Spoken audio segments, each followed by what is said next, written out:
This is The War Empire, a podcast where the past meets the future.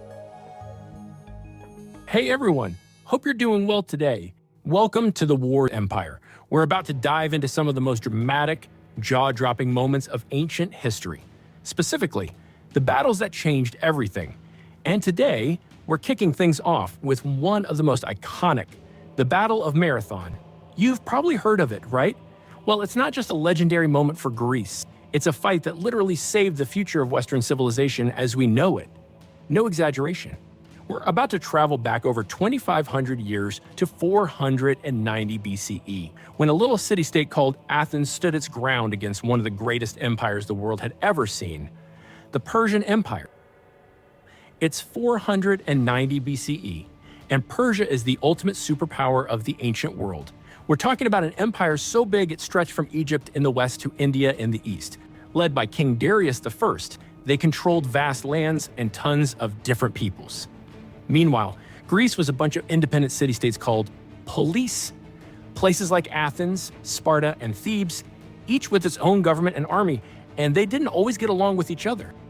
Now, here's the thing. A few years earlier, some of these Greek cities had helped out in what's known as the Ionian Revolt, where Greek colonies under Persian control tried to rise up against Darius. Spoiler alert, that revolt didn't go too well, and it really ticked Darius off. He was not the kind of guy to let things slide. So, Darius decides it's time to teach these Greek city-states a lesson, especially Athens.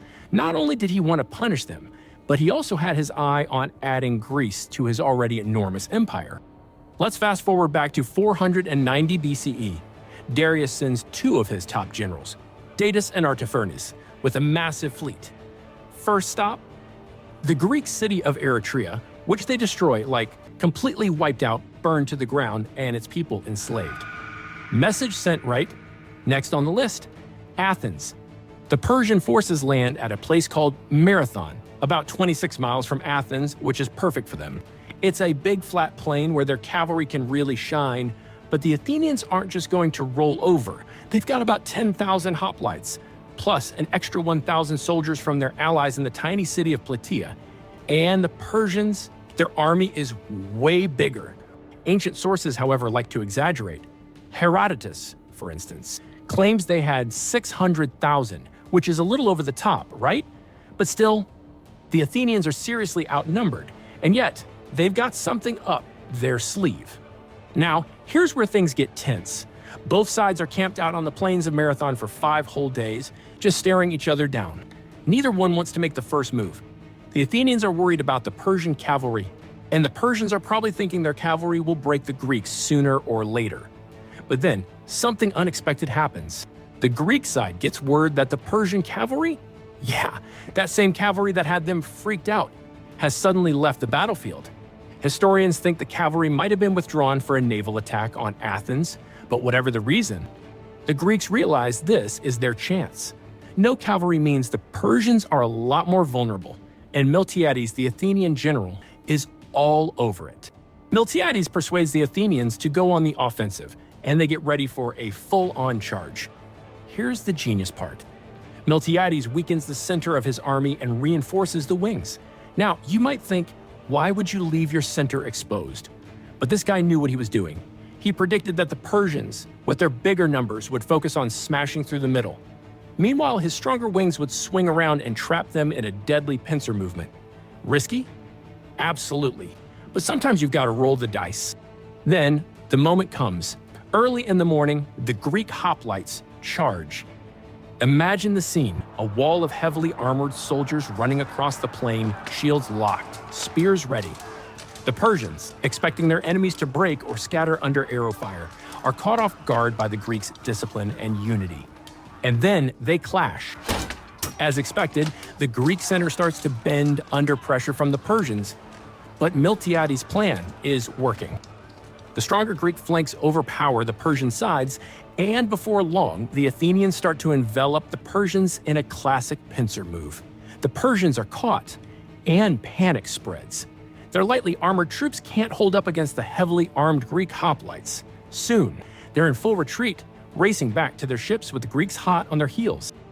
In the end, it's a crushing victory for Athens. Herodotus tells us that the Persians lost around 6,400 men, while the Greeks, just 192. It's a staggering difference, even if the numbers are a bit idealized. Either way, Marathon is a clear, decisive win for the Greeks. Now, let's talk about the aftermath. Marathon wasn't just a military win, it was a game changer for Athens. Suddenly, they're the big heroes of Greece, the little city-state that stood up to the Persian Empire and won. This victory gave the Greeks a massive confidence boost and set the stage for Athens to become a major power in the years to come. In fact, the win at Marathon is often seen as a key moment that paved the way for Athens' golden age. But the battle wasn't just about military tactics and strategy. It became a cultural symbol. You've probably heard the story of Pheidippides, the runner who supposedly ran from the battlefield to Athens to announce the victory, right? According to legend, after sprinting nearly 25 miles, he collapses and dies right after delivering the message. "We have won!" And boom, there you have the origin of the modern marathon race. It's one of those legendary stories that keeps the memory of Marathon alive to this day. However, this wasn't the end of the Persian threat. Darius' son, Xerxes, would be back with an even bigger army in the years ahead. Battles like Thermopylae, Salamis, and Plataea were still on the horizon. But Marathon showed the Greeks that they could win against impossible odds, and that sense of unity and confidence would be crucial in the battles to come. And that wraps up this episode of The War Empire. Today, we looked at how a small force at Marathon managed to change the course of history and set the stage for Athens to rise as a dominant power. If you love diving into this epic moment of history with me, make sure to hit that subscribe button and share this episode with your fellow history buffs. We've got more exciting battles to cover in the next episode, so stay tuned.